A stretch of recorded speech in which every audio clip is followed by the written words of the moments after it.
I'm Brandi Kruse. Coming up today on Undivided, make no mistake, Trump is taking a gamble with his latest move on tariffs. Will it pay off soon enough? Plus, Maine sees some federal funding halted over its radical gender ideology, but what about us? Also, manufactured outrage over an ICE raid at a local roofing company. That and much more coming up today on Undivided. Remember, you can support our show for just $5 a month by signing up at undividedpod.com. And if you are a first responder, a member of the military, or a veteran, you can get 30% off your first year of Undivided by using the promo code USA.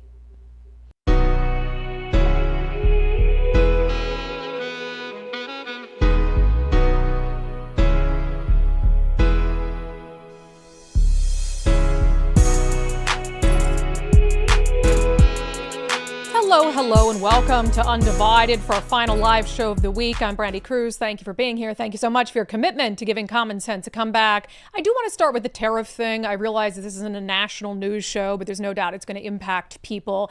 And I think, so there's two different kinds of fear, I think. I think there's a legitimate fear. Anyone who is selling you on tariffs that are that widespread that there's not going to be at least a little short-term pain is just lying to you. They're just lying to you, even if it is the president who's painting it as this like rosy picture of no consequences at all. Tariffs are taxes.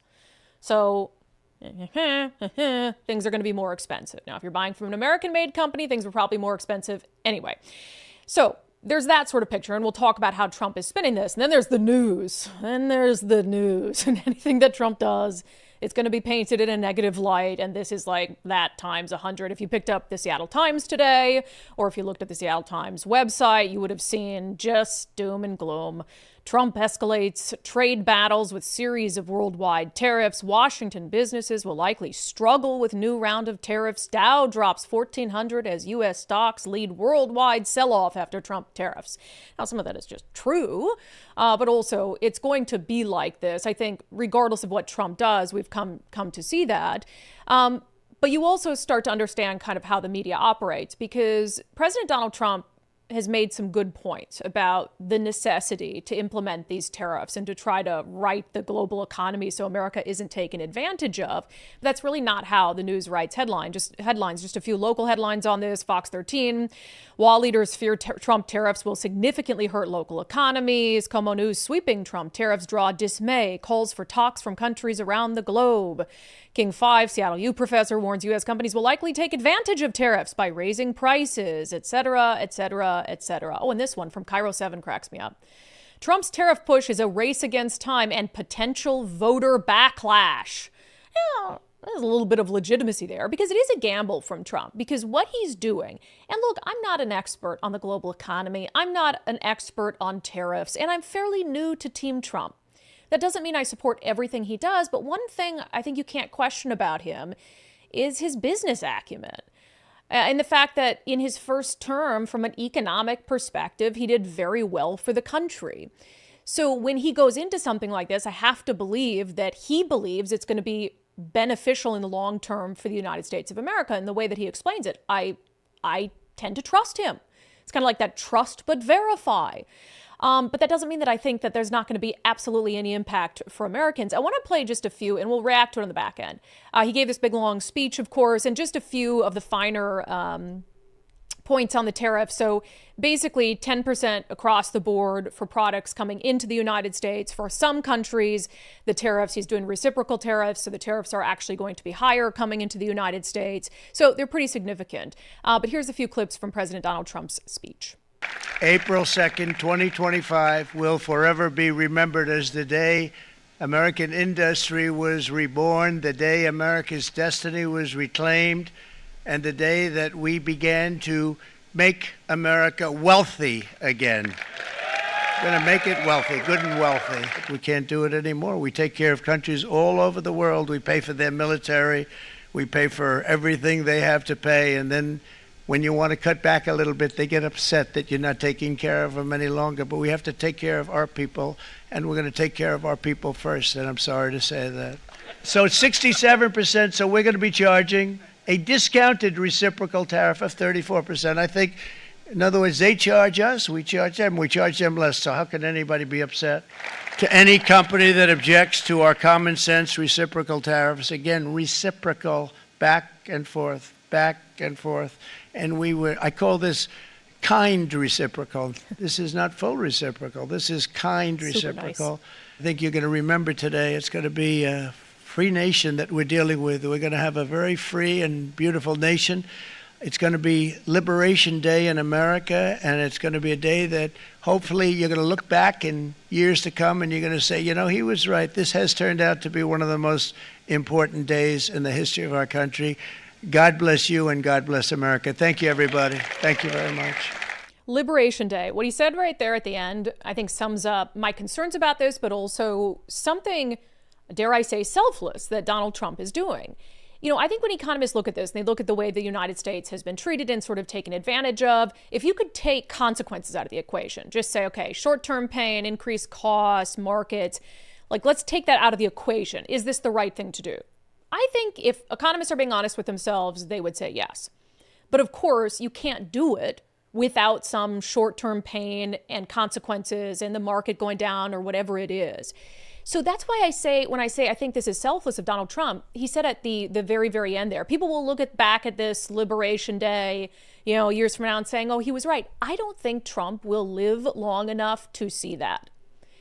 He's taking on something that I don't believe we're going to fully see the benefit of during his time in office, and maybe even during his lifetime. I mean, he is old, right? Older, sorry for anyone who might be. He's older, right? More wise. I don't want to offend anybody's age. So it's in that sense, you know, people call him egotistical or whatever it is. I really don't believe that he will still be on this planet when we fully understand, if we can continue going down this direction and stick to it, when we fully understand what this will do for America's economy and what it will do for American companies and what it will do for American workers. And I think he knows that. I think he knows that he probably in his lifetime will never get credit for it. And to me, that's a very selfless thing to do, because I'm sure there are a lot of presidents who would have liked to do this, but because of the short-term pain it's going to cause and the increased costs in the stock market, they didn't want to do it because they're concerned about political implications and political ramifications. I mean, the guy can't, as much as he hints or jokes or whatever he's doing about it, can't run for another term. So he's really got 3 more years to do what he wants to do, and this is what he's going to do. Now, I don't know what that will mean for Republicans in 2028. Because if we still haven't seen the benefit of it by then, yeah, there could be some electoral consequences. And not to mention the midterms. The midterms are going to be here before we know it. And so if you're seeing stock market's not doing great, or it hasn't bounced back from these announcements, or people are feeling like the cost of goods is too high, because they're going to get a little bit of that because it is a tax, as I said, then yeah, maybe the midterms, maybe they lose the House, maybe they lose the Senate. And then what does that mean for 2028? So it's easy to look at this about the short term or about electoral consequences in 2026 or 2028. I think that's easy. It's understandable for people to be worried about that. I wish Trump were a little more honest about that. We're a little more forthright, like, hey, yeah, there's going to be some impacts of this that you might feel, and it's worth it in the long run, right? I think J.D. Vance has said some things in that regard. So I'm in it. But again, I'm 35. So I have a long time left working, unfortunately. I don't even know if podcasters can retire. So the impact right now to my retirement portfolio doesn't overly concern me. However, if you're close to retirement, if you're in retirement, yeah, I can understand how someone like my mom might be upset by it. You know, it's scarier to do these things if you are relying on your retirement portfolio really in a shorter term period of time. So that's where I wish we could all fall with this. You know, got the doom and gloom of the media. Like, this is the end of the world. They're thinking very short term. And they're not willing to hear him out or to have that nuance that we discussed. Okay, what could happen in the long term? Let's actually look at that. What could the 5, 10, 15-year benefits of this be for the United States? But no, they want to scare the hell out of people right now. And of course, it's Trump. So you want to make it seem like Trump is like intentionally crashing the economy and he's just selfish or whatever it is. So I wish people would use more nuance, including the president of the United States and including his press secretary, who is sort of making the rounds and saying, oh, there won't be any short-term hurt for American businesses and for American workers. And that might be true. But unfortunately, the powers that be and leaders before Donald Trump have set up our economy that relies quite a bit, and the American consumer relies quite a bit on goods and services from overseas. And that's just the way it is. So yeah, we are going to feel it a little bit. Are you okay with that, or are you not okay with it? And what are the long term? I'm okay with it for now. I'm okay with it for now. I'm going to trust, wait. I won't hold my breath, and understand that it might take a few years to manifest. So speaking of things that Trump is doing, just since we're on the topic to start the show with today, we're the ugly stepchild. It's like always a bridesmaid, never a bride. I want to be a bride, damn it. Well, I have been a bride. I want our state to be a bride. And by bride, I just want Donald Trump to pay attention to us so bad. Everyone else, I mean, who cares about Maine? It's just up there in the corner, all small and stuff. Nobody cares about Maine. What do we got? Lobsters? A lobster? That's all we got. That's all right? they got there. Maybe a lobster roll and some nice scenery. But we got much more going on here, President Trump. And I know you think the West Coast is just out of reach and you're never going to win it anyway, so why bother? But man, we could really use your help. So we said on the show yesterday, and this is a huge disappointment. I really think Donald Trump and attention from the federal government is the only thing that's going to right the ship here. We said that the Washington Interscholastic Activities Association come out and said, hey, well, the state won't let us protect girls from boys in sports. So I guess we're just going to fold, and we're not going to take a meaningful vote on these amendments that would do that. It'll just be an advisory vote. But Chris Rakedahl has threatened us. Basically, we won't stand up to him, and we won't stand up for girls. So we're folding like a cheap suit. So the only, I think, intervention here is federal intervention, and we just keep waiting and hoping. I will say I got a call from staff from a member of Congress yesterday that's very eager to try to meet with Donald Trump and push him on this issue. So I hope that gets some traction there. But meanwhile, Maine's getting attention. They're going after Maine. So first, just a reminder, just because I like this clip. When the governors went to D.C. and Trump called out the governor of Maine, Janet Mills.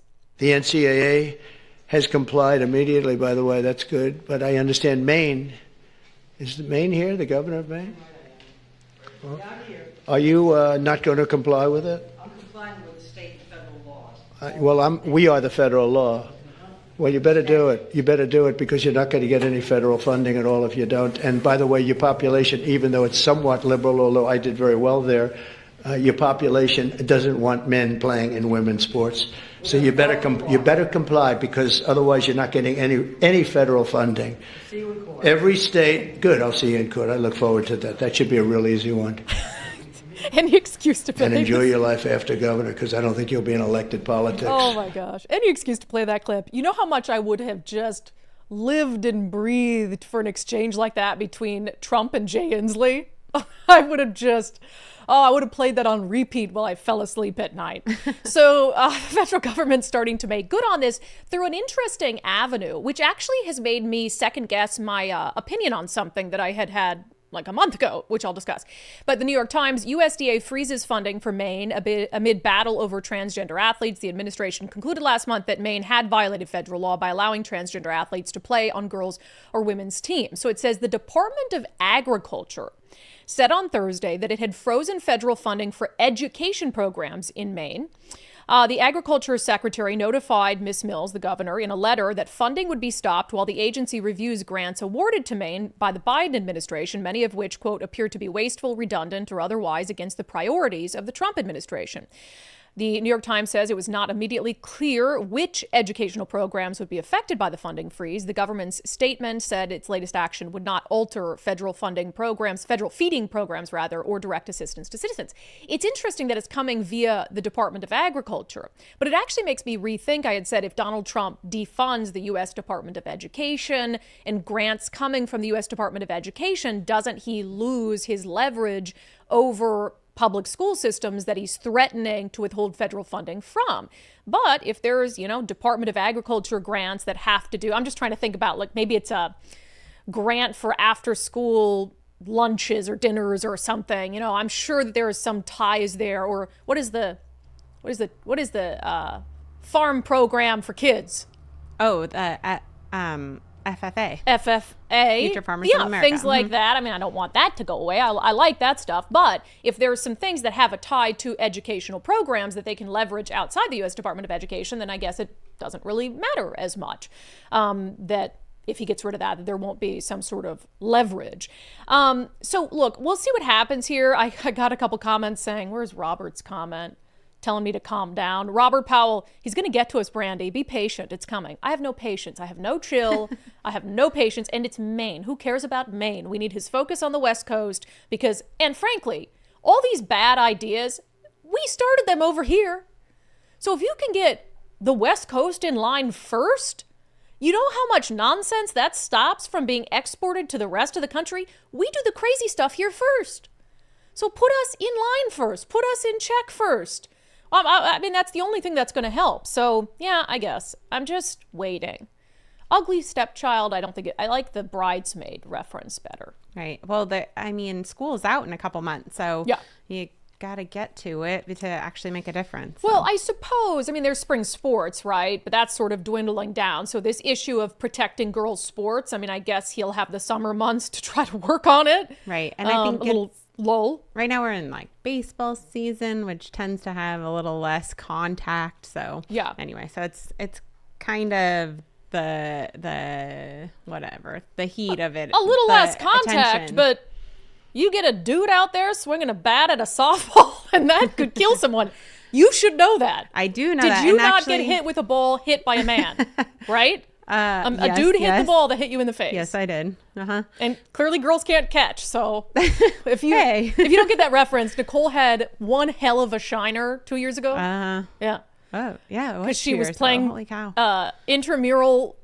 It was it's a co-ed softball. Co-ed league. softball. Mm-hmm, and she failed to catch the ball. And she had the world's worst black eye over it. It was pretty bad. Men and women's sports is dangerous. Softball starts this weekend, by the way. All right. But even with co-ed softball, we have 2 different balls for women and for men. So they'll pitch a different ball to a dude than a woman? Yeah. Interesting. The dudes' balls are bigger.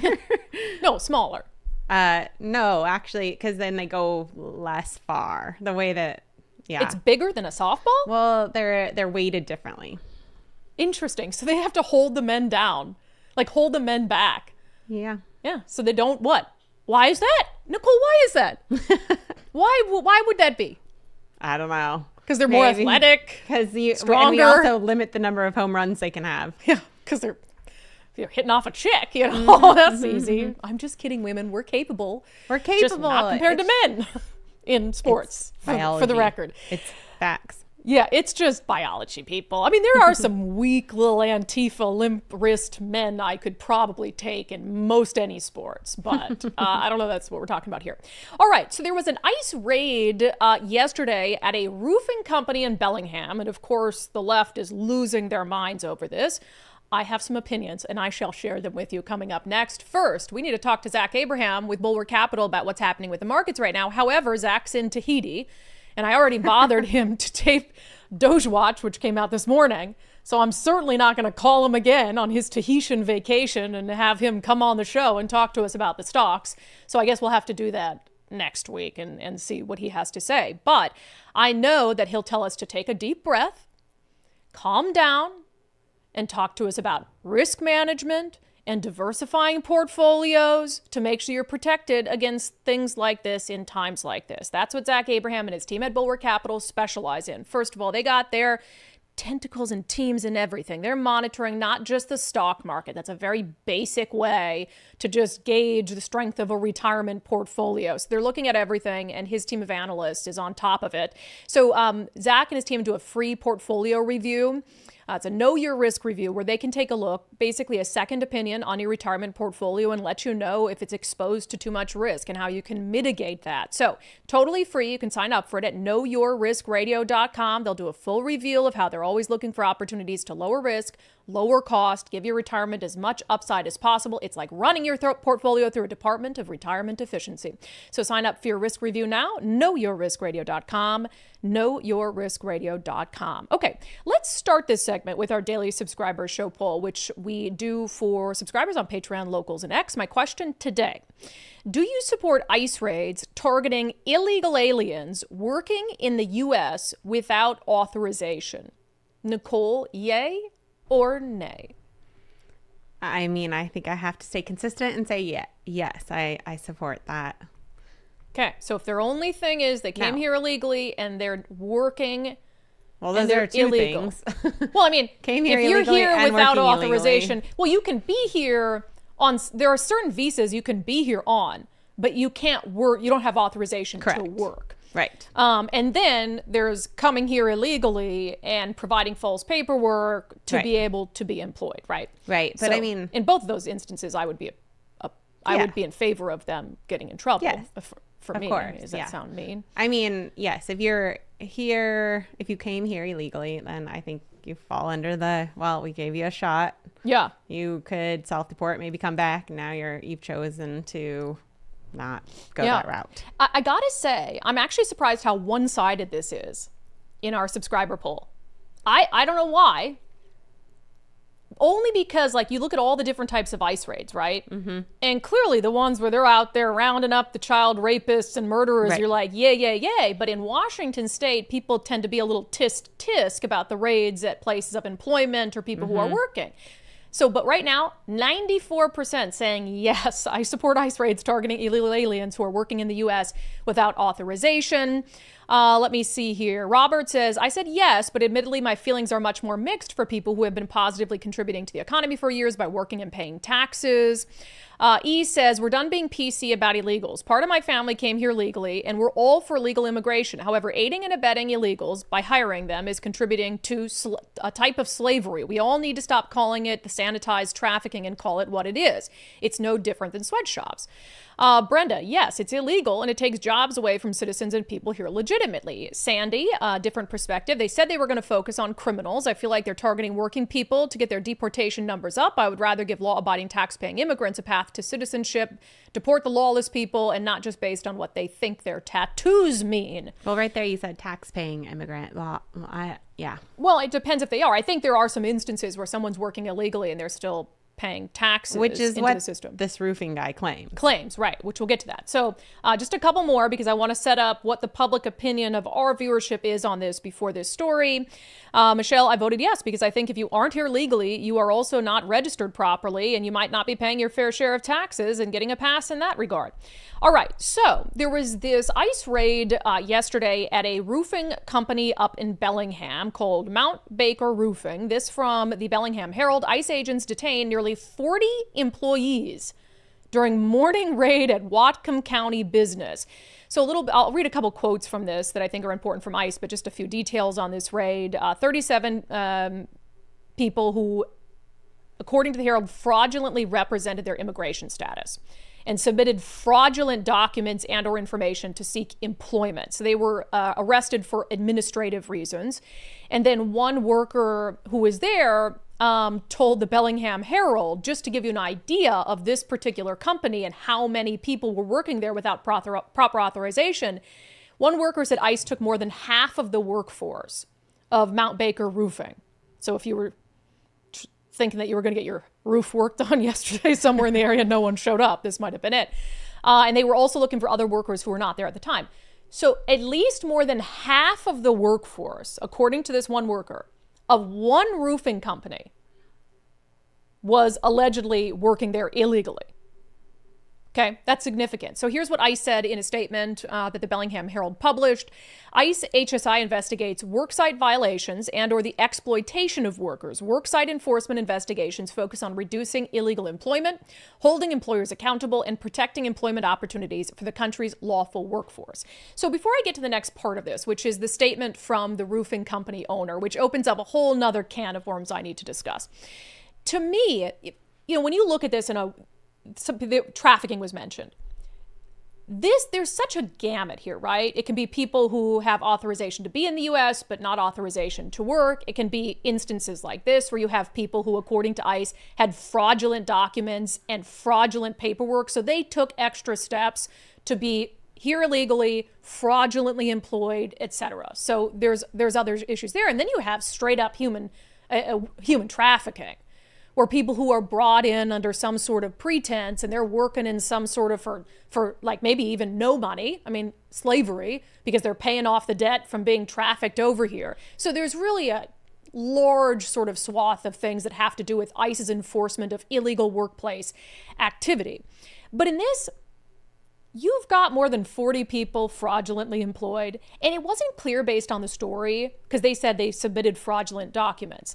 Just based on the story, it wasn't clear, did this roofing company know, right? Was this roofing company aware that at least maybe more than half its workforce didn't have any paperwork to be legally employed?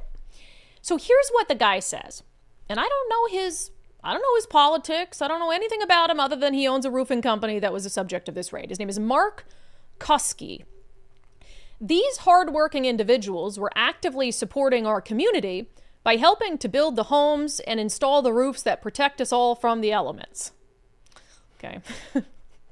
I hate to laugh. Many of these individuals are active members of local churches, schools, and communities. Okay, so I'm going to take that first part of his statement. None of that matters. Literally none of that matters.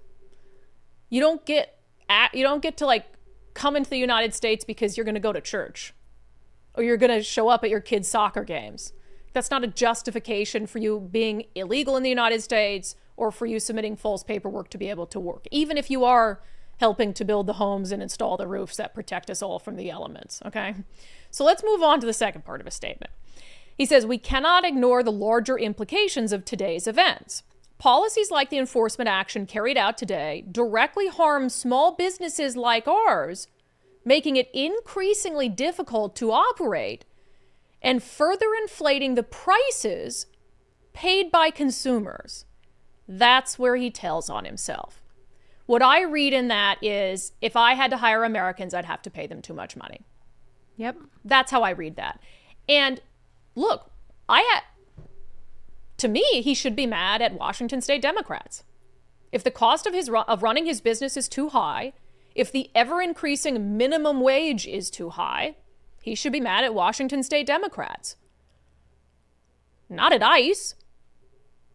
So that statement, and I don't know for sure, to me it sounds like he knew they were not authorized to work here when he says it'll be increasingly difficult to operate and inflate the prices paid by consumers. So I feel like he's telling on himself, but also it's like saying, I don't want to hire Americans, I have to pay them too much, so I'm going to use illegal labor. And so as soon as I read that, I didn't care anymore. I didn't feel bad for anyone. I didn't feel bad for the business. I didn't feel bad for people who were waiting to get their roof put on. At the end of the day, I mean, skilled labor like that is a good job. And if you're going to just say and just give a big middle finger to the law and say, oh, the public doesn't like it, so we're not going to conduct these raids, you will have a lot of American jobs lost to immigrant workers who they're going to pay less money to by unscrupulous employers. And where does that stop? And by the way, you don't think that these raids were happening under the Biden administration? You don't think that these raids were happening under the Obama administration? This isn't a new thing under Trump where all of a sudden they say, hey, let's enforce all of the nation's immigration laws. Hey, let's go do a raid at a company that seems to be almost exclusively employing people with fraudulent documents. These raids have happened for years and years and years. But when they happen under Trump, they're treated differently. In the media, in the eyes of the public. I worked in a newsroom. If under Barack Obama, when I first started working at Fox 13, if we had got a tip that there was an immigration raid happening at a workplace, we never would have sent a crew. We never would have sent a crew. Absolutely not. It wouldn't have been this story because, oh, Trump's focused on immigration. Oh, and he's out, directing them to go round up workers. And not only, let's say we did go under the Obama administration. That story would have been positive.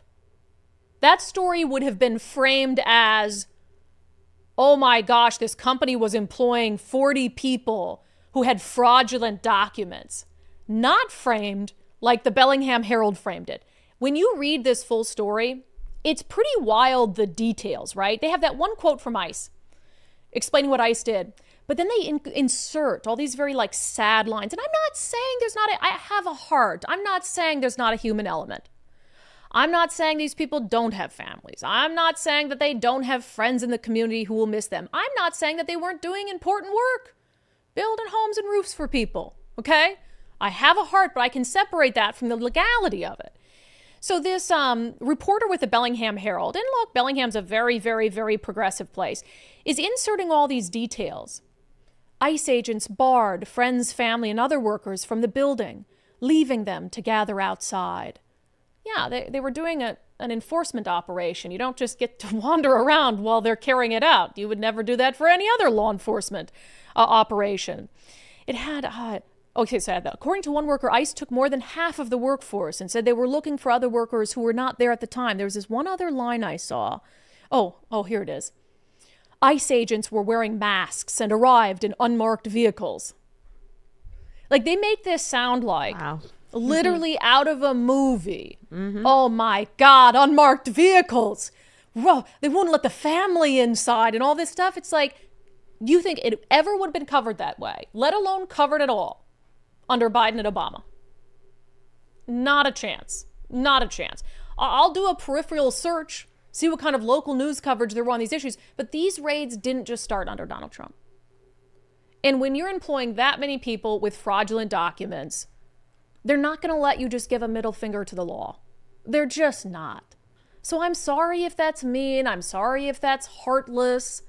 But yeah, I mean, American workers, you talk about wanting to support American workers and local workers and make sure people are paid their fair share. How much do the left and the socialists? That's their key thing. Raise the minimum wage. $25 an hour. Make sure people are paid their fair share. Unionize. Workers' rights. You know what undermines all of that stuff you fight for? Businesses that bring in cheap illegal labor. So really, the socialists and the progressives should be on Donald Trump's side of this. But they're stuck because they're trying to fight. They're trying to decide between, oh my gosh, like radical ideology and identitarianism, where, preference based on skin color and immigration status and orange man bad, and them wanting a better life for workers in the United States. This is a really troubling situation for them. So it's just fascinating. But yeah, it does not bother me.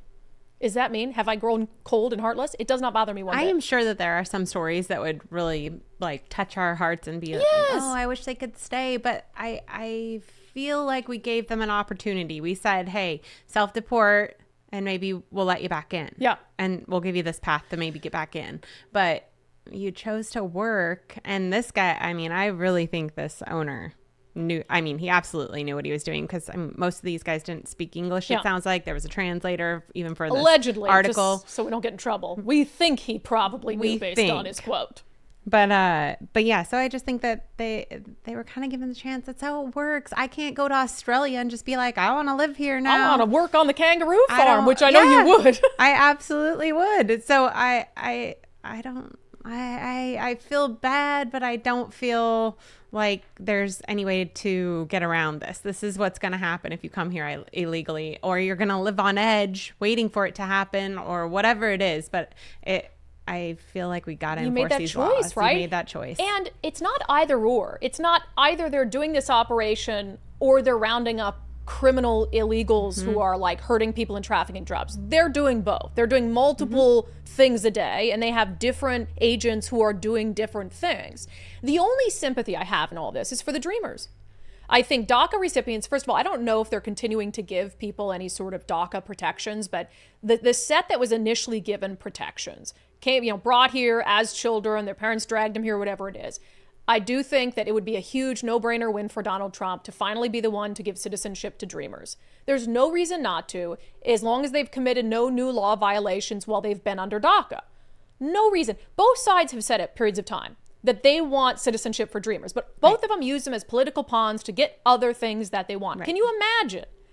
What would the left say if after all this time of demanding and screaming for citizenship for Dreamers, that it's Donald Trump that puts pen to paper and signs it into law and makes them lawful permanent citizens of the United States? It would be forever in history. It would be Donald Trump who did it, right? And a Republican-controlled Congress. You could do it today.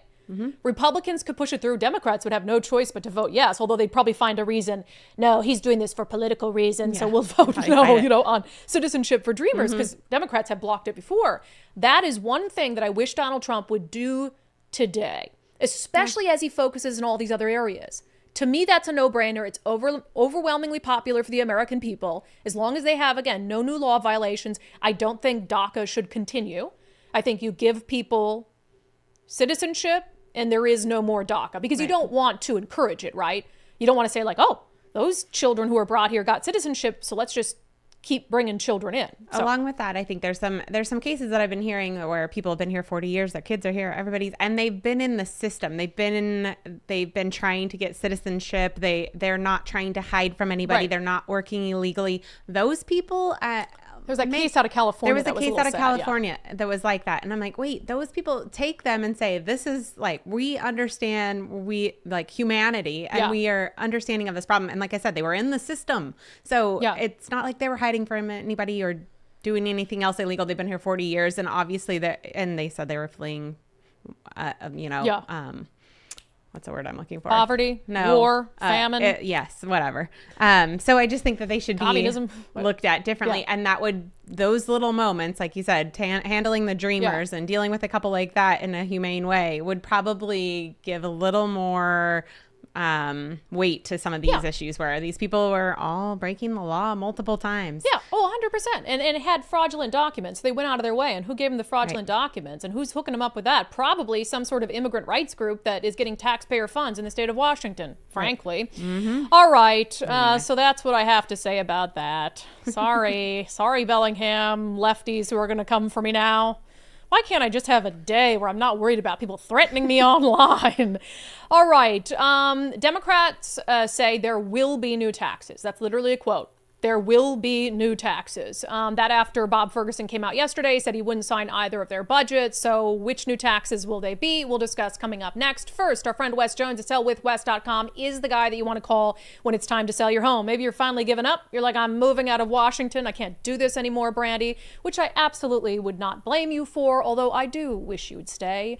Wes and his team have been doing this for a long time, and he's been through the market ups and downs. And he actually says right now things are good for home sellers. I mean, there's a lot of pent-up demand. So if you can get your home ready for sale, if you can make sure it's priced properly, those are the homes that are doing the best on the market right now. And good news is Wes can help you with both those things. He's going to give you a free market analysis. So we'll start there. So you kind of set your expectations of what you might be able to get for your home. And then he can come in, and he and his team, their marketing is brilliant. I mean, you look at their home listings, they look better than any home listings on the market. And that does matter when it comes to who's looking, people who are looking to buy. And then he can help you make cosmetic updates to your home, take it all off your plate so you don't have to stress at all.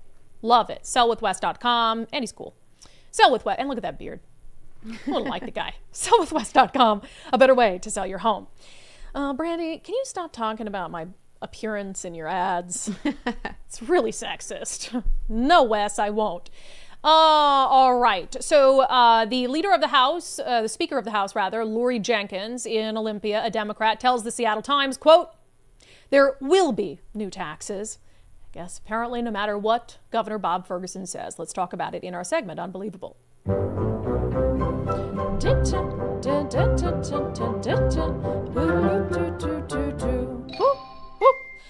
All right, so just as a reminder, Bob Ferguson came out this week and he said he's not going to sign the Democrats' budget. He is not going to sign, the Democrats' budget in the House. He's not going to sign the Democrats' budget in the Senate because he says it relies on way too much taxes, including a wealth tax that he doesn't even know will hold up. Here's a clip. Neither budget, however, is close to one that I can sign for two key reasons. First, they each propose far too much in taxes. Second, they both rely on a wealth tax, which is novel, untested, difficult to implement, and, most importantly, for purposes of adopting a sustainable budget, will face an immediate challenge in court. So as I said yesterday, the fact that he didn't rule out the other taxes, especially this late in the legislative session with just weeks to go, tells me he'll support them, which sucks because you're talking about the largest property tax increase in our state's history, one that has no limit, which will be devastating for families. It's almost like it was like dangle the wealth tax. Everybody's like, wealth tax, that's a crazy, crazy idea. They'll slip in the property tax, which will devastate people. Guys, I just see him, I don't see them backing away from it. I really don't, especially since he took the wealth tax off the table. And really, the property tax is worse than the wealth tax. Property tax impacts far more people with far less of an ability to pay for it. I mean, the wealth tax would take some economic boost out of the state. I don't want any of them. And then also the B&O tax increase. Absolutely, they're going to pass that thing. And then the question is the payroll tax in Seattle. That was devastating and continues to be devastating for Seattle's economy. Spreading it statewide. Why would you take a failed tax that has devastated the economy in the state's largest city and think that it would do any better anywhere else? So House Speaker Lori Jenkins was quoted by the Seattle Times saying this: in case you had any doubt, there will be tax increases. It's figuring out this kind of balance and making sure that we're able to minimize any harm when it comes to regular, everyday Washingtonians. Interesting. If you wanted to minimize any harm when it comes to regular, everyday Washingtonians, you certainly wouldn't be pushing a massive property tax increase. How are you going to spin that one?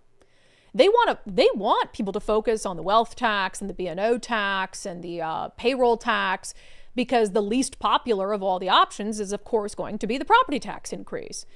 And, I don't know the extent to which it's hard, because we know about it. You know about it. You're telling your friends and family about it. But then you've got all these people, millions of people who are just going about their day-to-day life like da-da-da-da-da, and the check comes. They're like, oh, that's weird. My property taxes are higher than they were. And they just keep going about their day-to-day life, and they just don't get engaged and they don't care.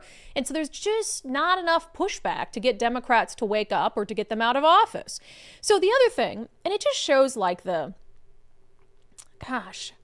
is the word what is the word I'm looking for? The ego. The ego of these Democrats. And they really do feel untouchable. So I mentioned on the show yesterday that 60 of our state's largest employers penned a letter after Bob Ferguson's press conference to the leaders of the House and the Senate, including House Speaker Lori Jenkins. And on that letter were the who's who's of Washington businesses, including Weyerhaeuser.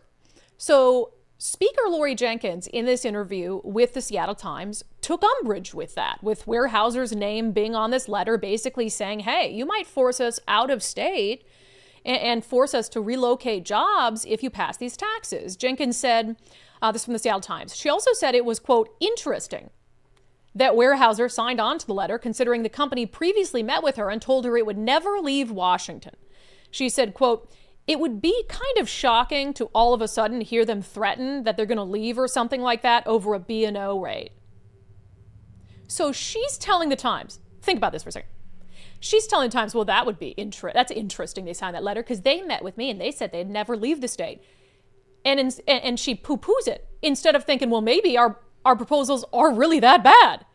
Like if a company that had told you, Speaker, that they'd never leave the state is now signing on to a letter saying they might have to leave the state, and you take it as, oh, they're full hot air, as opposed to take it seriously like, oh, these taxes are that bad that a company that told us it was dedicated to the state is rethinking that dedication. It's the hubris, it's the ego of it. Like, no, they won't leave. They won't leave. Look what's happening in Seattle. $47 million lower revenue than expected in 2024 because of their payroll tax. And don't act as if the B&O tax increase is only going to impact big businesses. It's not. It's going to impact small businesses as well. It's absolutely wild. So I am becoming increasingly concerned. As we discussed, everybody's got their lobbyists in Olympia lobbying on their behalf, which they should. Businesses should have people down there in the ear on all these bills, trying to get them to do the right thing, but no one's down there lobbying for you. So I just feel like people are going to get the short end of the stick again, because as she said, there will be new taxes. The question is which one or which ones. If I was a betting woman, which I am, I would say they're going to pass the B&O tax increase. They're going to pass a pared-down version of the payroll tax, and they're going to pass the property taxes. I think that they'll do three of them. So I hope I'm wrong, but they are far too proud to back away from their proposals now, and they are not interested, completely uninterested in cutting spending. They continue to push this lie that if they cut spending, the state will crumble. If they reduce the size of government, we simply will not be able to exist, while they fund things like laser hair removal for transgender inmates. Give me a break. It's the arrogance, right? Thank you. Is that the word you're looking yes. for? Yeah. Came to me My there. concussion brain really fails me sometimes. All right, some national news that I want to get to quite quickly. So there is, of course, a gubernatorial race in California, which is shaping up to be just deliciously ridiculous. Kamala hasn't entered the race yet. Not Holding yet. her cards. I'm surprised by that. So someone who has entered the race is Javier Becerra. He's probably familiar to you. He was the former HHS secretary. He was a member of Congress. He was the California Attorney General. And before that, he was a member of the California Assembly. So he's been around in California politics for a long time. So Javier Becerra went on a show I love out of California. It's called The Issue Is. It's the local Fox affiliate down there does it. And the host is a guy named Elix Michelson. And he's pretty straightforward, but he's very fair, and he does ask tough questions. So I watched this, and I'm going to play 2.5 minutes of it for you, because it's a carbon copy of the Democrats here. It's a carbon copy of the Democrats here, and the issue we've been pointing out, which is you guys have had complete control for a really long time. Yet all these things you're complaining are bad, you don't take any responsibility for it. So if you're not responsible for it, literally, who else is responsible for it? So Elix Michelson asks Javier Becerra about that in the context of what he says his number one priority is if elected. He's saying that he's running to make California more affordable. Here's the exchange. Expensive to live in California for a lot of people, right? That housing affordability. It is. All the rest of that. But whose fault is that? Because Democrats have had a supermajority in Sacramento for decades now, run every statewide office. Isn't that the Democrats' fault? Well, it's a growing issue. We've had Republican governors as well. Yeah, Arnold Schwarzenegger was elected in 2006. Yeah, I guarantee you, homes in California in 2006 were too expensive back then. I know, but it's gone up a lot in the last 20 years. We have not tackled it the way we should. And I think principally the reason we have this issue in California on prices is because we haven't built enough. And that means it's a tight market. Everyone still wants to come to California. People may be leaving, but there are a whole bunch of people who would love to be able to live in California. But from a policy perspective, what specific change are you proposing that would be different than the status quo right now, that would make a difference and make prices less in California? Yeah, I can tell you that status quo, business as usual, is not on California voters' mind as the thing to do. And so I think all of us are going to be talking change, but here's what I would do. I would take the experience I had having to lead this country at Department of Health and Human Services out of a pandemic, a once-in-a-lifetime pandemic, having to negotiate for the first time in our history the lower prices for prescription drugs of some of the most expensive drugs that our seniors on Medicare program have to use. I would say you need to bring the problem right to the table with the best experts there. You scrub it, and then whatever is left, whatever's clean and survives, that's what you do. And we've not been willing to do that because of all the politics, all the old ways of doing things. We get caught up in this knee-jerk reaction that we can't do it that way. Time to change. But is there a specific policy change that you would propose to make a difference on some of these affordability issues? I think so. Housing development. I think everyone agrees we don't build enough. It's not enough to say, okay, we all agree we don't build enough and then not do anything about it. Okay, if we all agree, then everyone from all sides of this sit down, scrub it, because this is what I had to do with COVID. This is what I had to do when we were trying to get rid of monkeypox, Mpox. Mm-hmm. This is what I had to do when we were figuring out what prices to negotiate on the drugs. You figure out where we could go, and then you go. Mm-hmm. And you just say, damn the torpedoes, we got to go.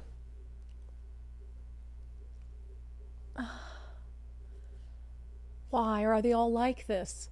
I had to take notes because there was so much insanity in that one clip. Doesn't that remind you of the Democrats here? Mm-hmm. Oh my God, it's just, so a few things. He brings up, when Elix rightfully points out, you have a supermajority, you've had majorities for a long time. He brings up that Arnold Schwarzenegger was the governor in 2006. So he tries to blame the last Republican, which was 20 years ago, right? And then says, well, housing prices were expensive back then. Not even close, right? So Elix tries to course correct, asks him again. Okay, but what policies? So he says, we haven't built enough homes. Yeah, that's a statement. That's a statement of fact. It's not a policy. So Elix tries to get him again. What specific policies? He had no policy proposal except to say twice that they need to sit down and scrub it. Scrub what? They need to sit down in a room and scrub it. Damn the torpedoes, he says. And then he, of course, has all the buzzwords. Can't have the status quo. Can't have business as usual. We need change. Change from a guy who was a California assemblyman, the Attorney General of California, a member of Congress from California, and the HHS secretary. Man, you've had a long time to change things and improve things. It is wild to me. I mean, I'm not even running for governor of California on a platform of make it more affordable to live here. And I can give you a few ideas just off the bat. No rent control. Reduce regulations for builders and landlords. I mean, some of the same issues that are happening here. Make it more advantageous to come into your state and make economic investments. Instead, you're scaring businesses away, similar to what we're doing here. It's the roadmap to make a state more expensive. Through the roof property taxes. Failure to manage wildfires so people can't even insure their homes. That'll make your state unaffordable. Literally, some of these stuff is low-hanging fruit, like very easy when you talk about we need to build more homes. Okay, let's help builders build more homes. How can we do that? Cut red tape and bureaucracy. Reduce the cost of regulations. Reduce the wait times for new permits. Incentivize it. That guy in a 2.5-minute exchange didn't give Elix Michelson one idea for actually reducing costs in California, except let's sit down in a room and scrub it. It's insane. The people who run for politics are nuts, with a few exceptions. These are people who have just failed over and over and over, and I think they're such failures, they don't think they can find any success in the private sector, so people just keep putting them in public office. It's wild. All right. As I said, there are some exceptions. I really like a lot of what's happening in Florida right now. And some of it is making me, I have to be honest, very, very jealous. It is our weekly segment, Florida Report. It's not even controversial anymore. People know in Florida their freedoms are going to be respected. Miranda, hello. Hello. So I'm annoyed because we had Republicans here who proposed a modest sales tax holiday. Literally, hey, let's give families a sales tax on back to school products for just a short period of time. And hey, we can pay for that if we stop paying for laser hair removal for transgender inmates and stuff like that. And Democrats said absolutely not, no. So now DeSantis is proposing six sales tax holidays. Yes, 5 of those already exist. 5 of those we've been able to enjoy for many years, including the sales tax holiday for back to school supplies, hurricane preparedness. There's even one for it's called tool time, and it's for blue collar workers and skilled laborers that need a break on, just having the newest, latest and greatest tools at their disposal, among others. But we have 2 new ones that are being proposed. One is the Second Amendment sales tax holiday, which would give everybody a tax-free holiday on buying guns, ammunition, and accessories to go with them. Really happy for you. Really Thanks. happy for you. And the other one, this one would be a good one to go along with the Summer Freedom Tax holiday, which we already have, and you get to buy, outdoor recreational items for tax-free. It's basically a tax on boating fuel, or a no tax on boating fuel, so people can, load up on their fuel to enjoy a day out on the water here in Florida. Good grief. I mean, not only a tax holiday there for the important stuff, but the fun stuff too. What is wrong with our state? Yeah, you have a 14-day back to school sales tax, 2 14-day disaster preparedness sales tax holidays, 1 month freedom summer sales tax holiday, a 7-day tool time sales tax holiday, the Second Amendment sales tax holiday, and a 2-month boating fuel tax holiday. I mean, that just bothers me, honestly. And we're stripping people and making gun ownership more expensive here because they absolutely hate the Second Amendment. So I can see why people move to Florida. Yeah, well, if they do pass this permanent sales tax reduction, then some of these, if not all of them, will go away. So that would be something in lieu of, giving us a permanent break on sales tax. We would no longer be able to enjoy these types of tax holidays. Well, I guess if it all evens out, if you're lowering the sales tax across the board, I mean, that would be more advantageous than like individual things here and there. But I don't know if that doesn't happen, are there any of these sales tax holidays you take advantage of? Yeah, I'm not a huge consumer in my later days. I work too hard for my money to just spend it recklessly, but I do take advantage of the hurricane preparedness one, because a lot of those are also things that, like, a lot of those things that fall in that category are things I use anyway. So I do take advantage of that. And then last summer I did buy a new tent during our Summer of Freedom. Yeah, I like holiday. that. Your boyfriend probably takes advantage of that 7-day tool time sales tax holiday. I can see Yes, he him does. hitting the stores during that. All right, one more, only because we're in this whole Doge mode, and Ron DeSantis, was patting himself on the back because the state was returning a bunch of money to the federal government, but now DeSantis and a Florida agency are being looked at a little closely. There's an accusation that $160 million in Medicaid funds is missing. Yeah, and I honestly, this is why I love like this whole Doge movement, because it applies to everybody. Yeah. It's not, if budgets are being looked at with a keener eye, it doesn't matter who's in charge of the money, you're probably going to find money missing. But this is a big amount of money to go missing, and it's kind of being directly linked to DeSantis because the former secretary of the AHCA was appointed to be chief of staff to DeSantis. So when that money went missing, he was with the AHCA, and now he's the chief of staff for DeSantis. And there are no answers as of right now where that money went, whether it was spent somewhere else or is just they haven't found it yet. But either way, like, they owe the taxpayers answers on that. Well, right. And I love how the agency is trying to dodge, as public agencies. So AHCA stands for the Agency for Healthcare Administration. It says this is according to News 4. The report claimed the agency could be responsible for the massive $1 million loss due to improper accounting and failure to pay a federal penalty related to Medicaid. But the agency, of course, they're going to always try to downplay it. The rhetoric going around that the $160 million is lost is inaccurate, and at this point, fodder for clickbait. But this reminds me of when, like, the Department of Defense said, "Oh, we didn't misspend, or it wasn't fraud. We just can't account for $2 billion." It's like, okay, well, yeah, I would call that missing and lost. Then, if you can't account for it, then it's lost.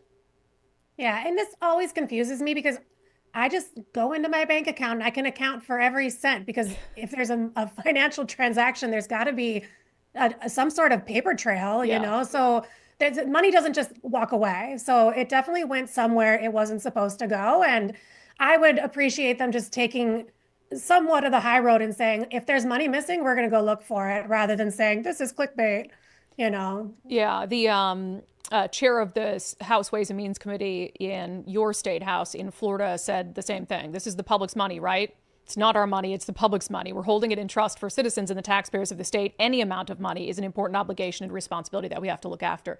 Yeah, and to your point, it could have, you said it, went somewhere it wasn't supposed to. It could have gone somewhere it was supposed to, but they didn't properly account for it. And that's a problem too, because if you can't track the money, if you can't trace the money, if it's not properly accounted for, then we're left to make assumptions about where the money went. And so that's why audits and all these things at the state level, city level, county level, federal level are so important. Like, you have to be able to your point, you have to be able to account for where the money goes. So, all right, Miranda, enjoy your many sales tax holidays. Before we know it, there'll be a sales tax holiday on, what's something uniquely Florida? Alligator boating tours and food for iguanas. Maybe that falls under the Summer of Freedom, though, because it is outdoor recreation. So maybe I could buy an airboat. Yeah, right after you said you're not a big consumer and you don't waste your money. Buy an airboat, 100%. I love it. Okay, all right. Actually, one more question. Have you ever seen Lana Del Rey? She's married to like a crocodile boat tour guide. Yes, she is. And I actually know somebody who knows that guy, because one of Javi's friends, his family owns one of the oldest tour boat tour companies in Florida. So they're all it's a small community. They all know each other. So get me on a tour boat with Lana Del Rey.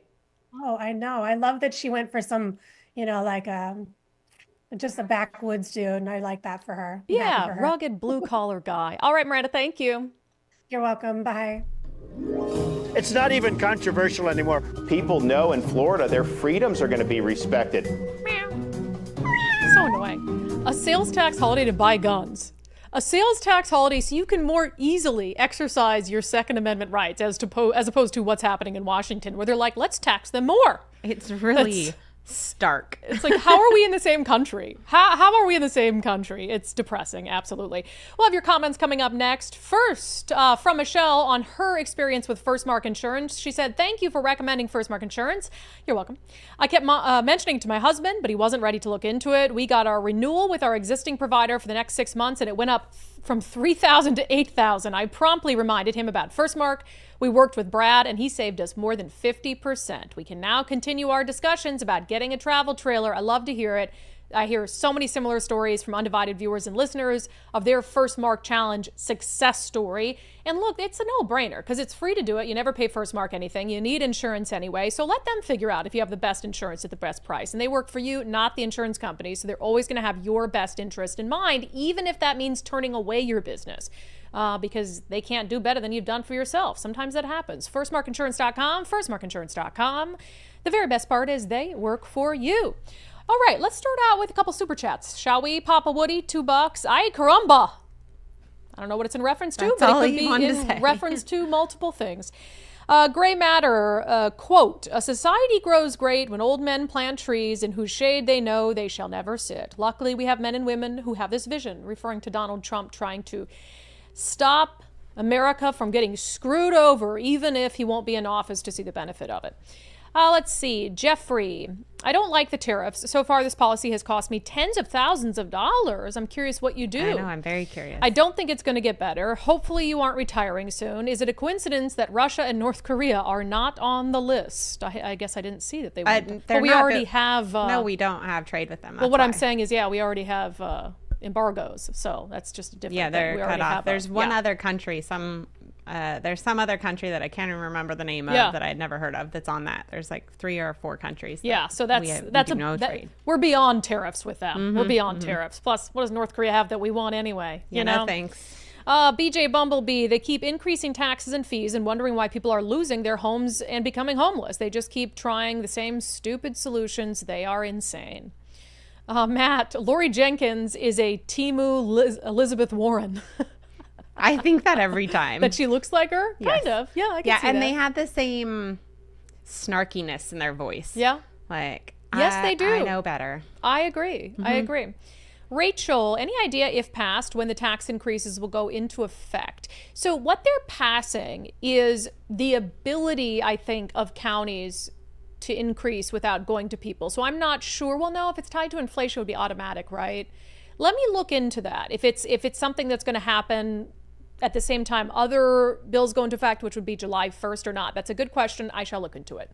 Let me see. Take a note of that, or I will forget. Okay. I forget everything. My Cup of Tea 101. Tackle it the way we should sounds similar to they didn't do communism right, but we will. But that's just me. Yeah, Javier Becerra. We got to tackle it the way we should. Well, what have you been doing for the last 20 years? Just full of one-liners. Oh, my God. Sharon, Brandi, I'm waiting for you to move to Florida. If you go, I will too. I'm not going to move to Florida. Too hot, honestly. I love a visit to Florida. I love a vacation to see my sister. Generally too hot for me there. Nicole's like, I want to roast. So Nicole would love it. I would go. Yeah. Ken, Brandi, most people don't know it, but if you save your gas receipts for your boat, you can submit it to the state of Washington and get the taxes paid reimbursed. You can? Yes. Oh, yeah. That's the thing. Because it's not for the roads or something. Oh, so because the gas tax goes to the roads. Yeah, it's some of the. Yeah, it's a what's that called? When it like taxes don't apply. What's that called? Exemption. Yeah, it's just an exemption. Interesting. I had no idea. Thank you for informing me of that. I'm sick and tired of hearing people be complacent and whine about the fact that we're still only charging half of what we're being charged for all goods and services except in the straight 10% to 10%. We're still being ripped off. Manufacturing needs to be returned. Outsourcing was the worst thing we ever did for our economy. Tied with open borders. I'm in retirement and I see the whole picture and the end game. People need to stop with the instant gratification. This is a long game. And also, if you're going to do it, it has to happen during someone's generation. Has to happen during someone's retirement. I get it. That doesn't make it any less scary. And it didn't have to happen over one presidency. Right. But Trump has been, everything he said, I heard him say in his Oprah interview 30 years ago. Like, these are not new concepts. It's just nobody's done anything about it. And then so, you let it get so bad and so bad and so bad, and then hurt. it's harder to fix, right? So somebody has to have the political will to fix it. Yeah. All right. Good stuff. Should we get to our closing sanity check and try to end the show somewhat on time today? Let's do it. Who cares about time? We're our own bosses. I work for you. So we don't listen to anyone. Well, I listen to you, I guess. Nicole. I listen to Nicole because I'm scared of what might happen if I don't. And with that, let's get to our closing sanity check. All right, just another fun clip from Trump's speech. So, of course, prices of things are probably going to go up, but he says he's keeping a keen eye as we approach Easter on egg prices. The first week, I got blamed for eggs. I said, I just got here. They said eggs have gone up at like 250% and you can't get eggs. And they were going crazy. And I said, I just got here. And then we got to work on eggs. And we got to work on everything. And our great Secretary of Agriculture, you did a fantastic job. Brooke Rollins, she did a fantastic job. And as I said before, the price of eggs dropped now 59%, and they're going down more, and the availability is fantastic. They were saying that for Easter, please don't use eggs. Could you use plastic eggs? I said, we don't want to do that. We want to, and you really came through. It's an amazing job. Thank you very much, Brooke. You did great. No plastic eggs. We'd have to get those from China. Although, if you're going to put stuff in the eggs for an Easter egg hunt, I probably do recommend the plastic kind. It'd be a little bit messy to try to get those into a real egg. Yeah, we don't think that would work too well. Yeah. All right, that has been your closing sanity check. That has been today's episode of Undivided and this week's episodes of Undivided. Thank you so much for being here. We'll have a new episode of Politics Unpacked coming up tomorrow. And then on Sunday, we have a guest that is going to give you an easy way to get involved at the local level in trying to change Washington state politics. So that will be on Sundays with subscribers on Sunday. So why not become a subscriber today? If you've been holding out on us, $5 a month, we're fan funded. You can sign up, undividedpod.com, undividedpod.com. And if you're a member of the military, a veteran, or a first responder, use the promo code USA for 30% off. Ta-ta.